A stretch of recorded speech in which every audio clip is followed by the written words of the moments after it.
Hello everyone, Angelica here with Larry the Computer Guy. We are an IT managed service provider in Commerce, Michigan, specializing in cybersecurity and compliance. Today for malware news. Ransomware has achieved the status of global menace. One of the key cloud hosting providers of the real estate, financial, legal services, and a few other industries is in trouble after having ransomware threat sneaked into its networks.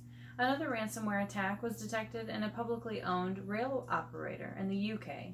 And meanwhile, U.S. security agencies released new threat intel to help organizations keep Chinese state-sponsored threats at bay. CloudStar was crippled due to a highly sophisticated ransomware attack.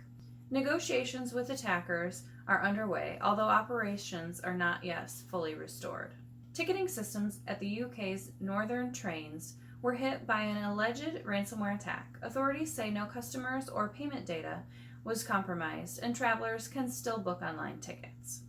The CISA, FBI, and NSA issued a joint cybersecurity advisory against rising Chinese state-sponsored cyber activities and offered mitigation steps to protect the federal government. Hackers claim to have leaked highly sensitive health insurance and medical data of more than 6,000 patients of insurance from Humana on a popular hacker forum.